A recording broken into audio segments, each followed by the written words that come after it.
Yo, YouTube, what's up with your boy? Sports and Fitness Rants. I'm back, guys. Click that like button. Subscribe to my channel. What's up, y'all? Welcome back, guys. Welcome back, man. Got another great video for you guys today, as usual. You guys know the deal, man. I want to thank you guys for all the love, for subscribing to my channel, for watching my videos, man, for commenting. I appreciate all that stuff, guys. It means a lot to me, man. It really does. So I want to thank you guys as usual, man. Shout out to everybody out there, man.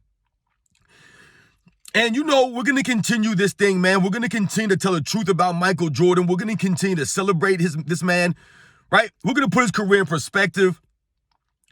And in this video, we're going to speak about how Michael Jordan never played for the stats, right? We're going to talk about that briefly in this video, guys. And you guys know what to do. You know the deal. Turn the volume all the way up. Hit that play button. Listen to the information, guys. Remember, I told you guys, I know my videos are not great to look at, to watch. You don't have to watch it. Just listen to the video. Pump that volume up. Hit that play button. Remember, there's no curses on my channel, right? I got over 1,000 videos, guys. Not one single curse. I don't curse here. So just pump the volume up. Listen to it. It's for educational purposes. And let's roll. So, yes, guys, listen, man. I've talked about this in the past. I've touched on this in other videos, how Michael Jordan never played for the quote-unquote stats. That's not what drove him, right? All of us know, right? People who watched the NBA back then, if you were a Michael Jordan fan, even if you weren't a Michael Jordan fan, you watched the NBA back in those days, you could tell and you knew that stats did not drive Michael Jordan. Accolades did not drive Michael Jordan. It was the winning. It was the competing is which drove him. That's what drove Michael Jordan. The competition and winning, right? It mattered to him more about the competition, which is why you would often hear people tell stories about Michael Jordan trash talking people in an effort for these people to bring their A games against him, for these people to step their game up, right? Oftentimes, Michael Jordan would trash talk people, right? So that they brought their best. He wanted to beat them at their best. He's talked about this. That was the competitiveness of Michael Jordan, right? So stats, accolades, those individual accomplishments did not drive Michael Jordan, the competitor, right? It did not drive Michael Jordan to be who he became. He always wanted to be a winner. Michael Jordan would always talk about this, right? Many interviews, he would talk about what was driving him, right? The championships, to be seen on the equal level of a Magic Johnson, of a Larry Bird. He wanted to be seen on their levels. If you guys remember, after they won the three-peat in 1993, in that post-game press conference, you guys have probably seen the clip, where they asked him about being the greatest player in the NBA or being the greatest of all time in the history. And what did Michael Jordan proceed to say? He said that winning 3 in a row was something that Isaiah Thomas, Larry Bird, and Magic Johnson never did. But he's not saying that means that he was better than them. But what it did was it put him in the same conversation as them. That's what he wanted to be seen as, their equals, on their levels. If people thought that he was greater because they won the 3 in a row, then that was great. But he was not going to say that he was better. But he just wanted to be seen as a winner. It was about the winning. I've told you guys in the past, Michael Jordan wasn't chasing Magic Johnson's triple-double record. He wasn't trying to do a 50-40-90 season like a Larry Bird. That's not what it was about to him. Those were not the things that stood out to him about Larry Bird and Magic Johnson, right? The legends that came before him. It was about the competitiveness, the winning. That's what made these guys great. No one knew about Larry Bird's 50-40-90. Guys, that wasn't even a thing till over the last several seasons, of last several years. That was never a thing when I was growing up, guys. And this is another reason, another thing we must think about as it pertains to the stats, the quote-unquote stats, and the guys playing in the 80s and the 90s, the era that I grew up in. When we say that these guys didn't play for the stats, now, were there guys that played for stats? Absolutely, there were guys out there that were selfish, that were out for theirs, right? That's all they were worried about. They wanted the accolades. They wanted the stats. It mattered to them. But for the majority of the players, especially the all-time greats of the 80s and the 90s. Stats is not what drove them, right? They wanted to win. And when we think about that time, guys, as I was just mentioning, we did not know about Larry Bird's 50, 40, 90s. No one knew about that stuff. Even triple doubles, guys, was not a thing. It was not a thing like that. You know what's funny? Magic Johnson used to get all these triple doubles. Nobody really talked about it much, guys. And then I remember in the early 2000s, Jason Kidd became a triple-double machine. Nobody really talked about it that much like that. Until when, guys? Until LeBron James started to do the triple-doubles. Then all of a sudden it became a thing where everybody was talking about triple-doubles and triple-double that and triple-double this. But when Jason Kidd was doing them, no one cared. When Magic Johnson was doing it, it wasn't a big deal. Right? Magic Johnson triple-doubles was like at the bottom of the list of what made him great. Right? Larry Bird doing a 50, 40, 90 split was the bottom of what made him great. That wasn't what made him great. Michael Jordan never chased the stats. He would never sacrifice a win to score 40 points in a game. And where's the evidence of that, guys? Well, quite simply, guys, as I always say, when we think about Michael Jordan, we think about that time, and we think about him playing, and I'm saying that he didn't play for stats. You actually have people who believed that Michael Jordan had to lead the league in scoring. That was what he wanted to, and somehow that makes him a guy that played for stats. We have to understand something, guys, when you say things like that. Michael Jordan wanted to score because he was a great scorer. That was his mentality. He never sacrificed wins, though, to score. Michael Jordan never shot the Bulls out of games because he was determined to score 30 this game. So he was going to just keep shooting and shooting. It didn't matter. That wasn't Michael Jordan, guys. He wasn't going to be in a game where he had 38 points, right? And then the Bulls were maybe losing. And he was just going to take a bunch of bad shots at the end of that game, right? And just to score the 40. That's not how you approach the game, guys. When Michael Jordan and the Bulls, back in like the 80s and the 90s, guys, back in these days, there were many, many games where Michael Jordan had 37 points, 39 points. He could have went for 40. But what happened? Phil Jackson, the Chicago Bulls, maybe he sat out the entire fourth quarter. Maybe he didn't play much of the second half. Maybe the Bulls were coasting to a win. So Michael Jordan didn't play the whole game. There were many, many games, guys, where the Bulls blew out a team. Michael Jordan could have went for 30, could have went for 40, but he didn't. He came out the game early. Many players did that back in them days. You think that Larry Bird didn't have games where he could have went for 30 or for 40 points, but he came out and sat the second half out, or he sat out the fourth quarter or something like that? This is what these guys did. Also, Michael Jordan didn't get his stats playing against garbage teams. You guys could do the research. Look into it.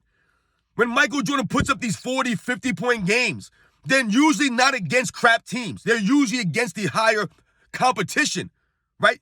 The tougher teams. This is what Michael Jordan was known for doing, right? I told you it was about the competition. He didn't want to beat up on crummy teams and beat up on the bottom feeders. He wasn't one of those guys. A lot of guys stat pad their numbers, right, during the regular season against the crap teams, right? When they play against the teams that only won 15 games or 18 games or 20 games, they'll put up 35, 40 points or something like that. They'll put up all these stats in those games. They'll play 40 minutes against a crap team and their team is winning by 20-some points. Michael Jordan and a lot of the guys of that era, they didn't do that nonsense. That's the meaning. That's the epitome of stat padding, of stat chasing. Your team's up by 20 plus, but you're still in the game in the fourth quarter to try to get your numbers. Michael Jordan didn't do that stuff, guys. That's not how the game was played back then. He would not be in the game in the fourth quarter with the Bulls up 20 or the Bulls up 15 late in the game. He wouldn't be in those games to put up some more points, to get some more rebounds or some more assists, to make his numbers look good. It was all what happened in the course of winning, right? And I've told you the reason why Michael Jordan scored a lot of points, guys, is because he had to.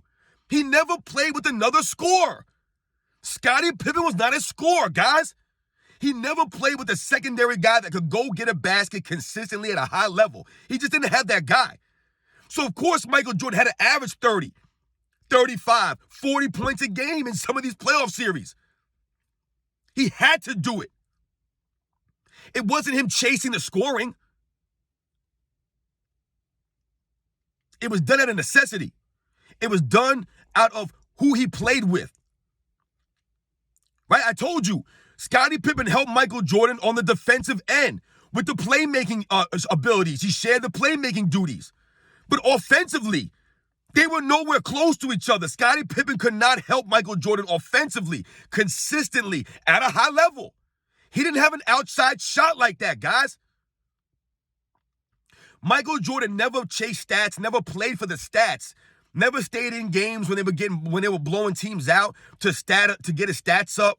He didn't do these things because it wasn't what was talked about. We didn't look at box scores. We didn't have computers and iPhones and tablets and all this stuff to just go look at a box score real quick and be like, oh, this is what Michael Jordan did. He had this, and this. We didn't know that. You know where you found stats, guys? You know where you found stats when I was a kid? On the back of basketball cards. That's where you found the stats, guys. That's how you knew what these guys were doing stat-wise. Other than that, we were not interested. We watched the games and we actually saw the games. And we watched them. And that's how we came to our conclusions. That's how we came to our opinions on certain basketball players of that era. Where now, all people do now is they'll look at stats or look at someone's accolades, and they'll be like, oh, this guy wasn't that good, man. Because he didn't put up a certain amount of stats or he didn't get a certain amount of accolades. They'll say these players are garbage. Someone like Reggie Miller, for example, who has been getting crapped on left and right from that era. Because he doesn't have the quote-unquote, the mind-blowing stats or all these crazy accolades on his resume. Now he's overrated. Now he's garbage. Reggie Miller has more heart and had more grit and played with more intensity against Michael Jordan than any of these guys play now. Most of these guys now do not have the heart of a Reggie Miller. They don't. They're also not as clutch as a Reggie Miller to step up in big moments. I told you guys, I grew up in New York, man. We know about Reggie Miller. If you watch the 90s era NBA, you know about Reggie Miller. But yeah, because he doesn't have these crazy stats and accolades, like I said, he's now an overrated player, people will say. These guys didn't play for stats back then. That's not what it was about. Reggie Miller wasn't taking 15 threes a game. If he would have been taking 10, 12, 15 threes a game in that era, he would have been putting up a lot more numbers, guys. Because he'd have been making these shots. It's not how the game was played. So you guys know the deal, man. I've touched on this in other videos. Michael Jordan never played for the stats, right? The evidence is there, right? And in this video, I covered other aspects or other things that people don't think about when they think about guys back in those days and how they approached the game. Right? They didn't stay in the games late when their team was winning up by a lot. Right? There were many games where Michael Jordan could have went for 50 or could have went for 40, but he didn't. Whereas now, if a guy's on the verge of doing something like that, they're going to stay in the game. It don't matter how many points their team is up. They're playing in the fourth quarter against the second units, putting up stats. Just so people could look at the box score and be like, oh man, this guy balled out. You guys know the deal, man. If you grew up back in those days, you know the deal. We think about Phil Jackson coming in, right? Bringing the triangle offense in, right? And Michael Jordan was hesitant at first, right? Why was that? It wasn't about the stats. It was about the wins. Michael Jordan said, we just went to the Eastern Conference Finals for the first time with Doug Collins. Now you're getting rid of Doug Collins for bringing another guy? He didn't think that made sense after they had just went to the Eastern Conference Finals and lost in 6 games. Right? Remember, Scottie Pippen got elbowed in the head in game 6. Maybe if he didn't get that elbow in the head, maybe they could have went to game 7. Maybe they could have won. Who knows, right? So Michael Jordan was a little bit like, why are we bringing a new coach? Doug Collins is doing his thing right here. We just went to Eastern Conference Finals. It wasn't about the stats. It was about the winning. He didn't know if Phil Jackson and that system would win. Why did they stick to it? Why didn't Phil Jackson get ran out of there by Michael Jordan? Why didn't the triangle system get ran out of there by Michael Jordan? Why didn't he cry and complain and ask to be traded or ask for this stuff to happen? Because he saw they were winning. That's what it came down to. It wasn't about him averaging 33 points a game or 32 points a game. Now he's only averaging 31 or 30 when he was averaging 35. It was about the wins. Are they going to get back to the Eastern Conference Finals? Are they going to get over the hump? And eventually they did. Remember, guys, Michael Jordan never played for the stats. When we were growing up, when he in that era, the stats were not the most important thing. Yes, stats were great, right? Great players put up great numbers more than likely, but they weren't chasing the numbers. Like I said, they weren't doing these things to emphasize or to exaggerate what they were actually doing in games, right? They didn't stay in the games late when they didn't have to, right? A lot of these things like that. Michael Jordan didn't play for the stats. He played to win. He played to be known as a winner. He played to compete. I'll catch you guys on the next one.